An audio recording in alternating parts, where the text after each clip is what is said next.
अस्सलामुअलैकुम। कंप्यूटर के प्रॉब्लम और उनके सलूशन की इस सीरीज़ के अंदर सेकंड वीडियो के अंदर आज हम बात करेंगे कि कंप्यूटर की स्पीड किन चीज़ों पे डिपेंड करती है। तो आगाज़ करते हैं। कंप्यूटर कितना फास्ट है या कंप्यूटर कितना स्लो है, ये डिपेंड करता है कुछ चीज़ों के ऊपर, कुछ कंपोनेंट्स के ऊपर और कुछ सॉफ्टवेयर के ऊपर। तो इस वीडियो के अंदर हम सिर्फ हार्डवेयर कंपोनेंट्स के बारे में बात करेंगे जिनकी वजह से कंप्यूटर की स्पीड या तो ज़्यादा हो सकती है या कम हो सकती है। इस वीडियो के अंदर हम टेक्निकल नहीं बल्कि जनरल नॉलेज के तौर पे बात करेंगे कि कंप्यूटर की स्पीड कैसे ज़्यादा हो सकती है और कैसे कम हो सकती है। कंप्यूटर की स्पीड सबसे ज़्यादा जिस चीज़ पर डिपेंड करती है वो कंप्यूटर का प्रोसेसर है, CPU, central processing unit. Processor यूँ समझे कि ये कंप्यूटर का दिमाग है जो सारी कैलकुलेशन करता है।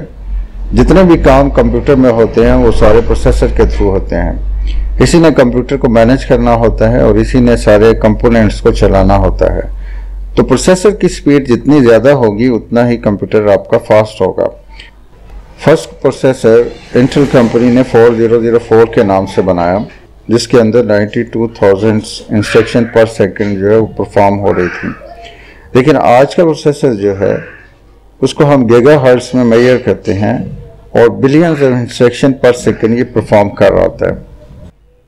दूसरा फैक्टर जो कंप्यूटर की स्पीड को इफेक्ट करता है वो है कैश मेमोरी। कैश मेमोरी क्या है? Small memory inside the CPU। CPU के अंदर एक छोटी सी मेमोरी है जो बार बार होने वाली इंस्ट्रक्शन को अपने अंदर सेव करती है। नॉर्मली कोई भी जो इंस्ट्रक्शन परफॉर्म हो रही होती है वो सबसे पहले रैम के अंदर जाती है और रैम से CPU के अंदर आती है। CPU उस पर जो भी कैलकुलेशन करनी होती है करने के बाद दोबारा उसको रैम के अंदर भेज देता है और दोबारा अगर CPU को वो इंस्ट्रक्शन परफॉर्म करनी होती है दोबारा उसको रैम से ले लेता है। लेकिन बार बार इस तरह से इंस्ट्रक्शन को रैम के अंदर भेजना और वहाँ से लेना, इसमें टाइम लगता है। तो फिर इसका हल ये है कि इनसाइड द CPU एक स्मॉल मेमोरी बनाई जाती है जिसके अंदर बार बार होने वाली इंस्ट्रक्शंस को सेव कर लिया जाता है। तो ये कैश मेमोरी जितनी ज़्यादा होगी इतना ही आपका प्रोसेसर जो है वो फास्ट होगा। तो कंप्यूटर की स्पीड इस कैश मेमोरी पर डिपेंड करती है। अगर कंप्यूटर का प्रोसेसर जो है दो कंप्यूटर के अंदर सेम लगा हो, फॉर एग्जांपल 1 गीगाहर्ट्ज़ आपने प्रोसेसर दो कंप्यूटर्स में लगाया है और उनमें से एक की कैश मेमोरी जो है वो 1 MB है और दूसरे की 2 MB है, तो जिस कंप्यूटर की कैश मेमोरी 2 MB होगी वो डबल स्पीड के साथ जो है इंस्ट्रक्शन को परफॉर्म करेगा उसकी निस्बत जिसकी कैश मेमोरी 1 MB होगी। तो इसलिए कैश मेमोरी जितनी ज़्यादा होगी इतना ही आपका कंप्यूटर फास्ट जो है वो कैलकुलेशन करेगा। नंबर 3 पे जो चीज़ कंप्यूटर की स्पीड को इफेक्ट करती है वो है RAM memory, random access memory. जो भी इंस्ट्रक्शन आप परफॉर्म करते हैं सबसे पहले वो रैम के अंदर आती है, यहाँ से फिर CPU के अंदर जाती है। कंप्यूटर के अंदर सबसे जो फास्ट चीज़ होती है वो CPU होता है। अब कंप्यूटर की स्पीड को मैनेज करने के लिए हम रैम को यूज़ करते हैं। तो जितनी ज़्यादा रैम होगी इतना ही CPU जो है इंस्ट्रक्शन को फीच करेगा, इतने ही वो ज़्यादा इंस्ट्रक्शंस को लेगा और जितनी कम रैम होगी इतनी ही कम इंस्ट्रक्शन जो हैं वो CPU के अंदर जाएंगी। तो रैम जो है ये इंस्ट्रक्शन को होल्ड रखती है और उसके बाद फिर ये CPU को भेजती है। अगर आपके पास रैम कम होती है तो फिर वर्चुअल मेमोरी बनाई जाती है, यानी हार्ड डिस्क के अंदर जो है वर्चुअल मेमोरी बनाई जाती है और इस तरह से स्वैपिंग स्टार्ट हो जाती है, जिसके वजह से क्या होता है कि आपका कंप्यूटर स्लो हो जाता है। तो इसका हल ये होता है कि ज़्यादा से ज़्यादा रैम जो है कंप्यूटर में लगाई जाए। अब जितनी ज़्यादा रैम होगी उतना ही आपका कंप्यूटर फास्ट होगा। अब ये डिपेंड करता है कि आप किस तरह के प्रोग्राम रन कर रहे हैं। अगर आपके प्रोग्राम इस तरह के हैं जिनके अंदर ज़्यादा इंस्ट्रक्शंस हैं या जिनके अंदर आपकी कैलकुलेशन ज़्यादा है तो उनके लिए आपके पास रैम भी ज़्यादा होनी चाहिए।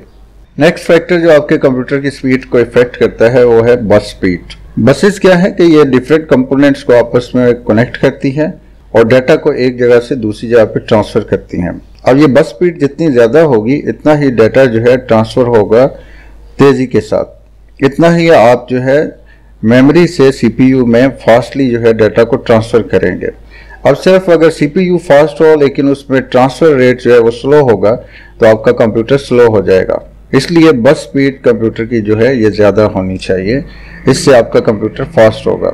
नेक्स्ट फैक्टर जो आपके कंप्यूटर की स्पीड को इफेक्ट करता है वो है आपके कंप्यूटर के अंदर लगी हुई स्टोरेज यानी hard disk. Normally hard disk जो लगाई जाती है वो स्लो होती है, लेकिन अगर इसके मुकाबले में अगर SSD सॉलिड स्टेट ड्राइव अगर आप लगाते हैं तो वो नॉर्मल ड्राइव की निस्बत जो है फास्ट होती है और ज़्यादा तेज़ी के साथ आपके डाटा को जो है ट्रांसफ़र करती है रैम के अंदर, और इस तरह से आपके कंप्यूटर की स्पीड जो है वो ज़्यादा हो जाती है। तो अगर आप अपने कंप्यूटर की स्पीड जो है वो ज़्यादा अच्छी चाहते हैं तो SSD हार्ड ड्राइव जो है इसके अंदर लगाएं।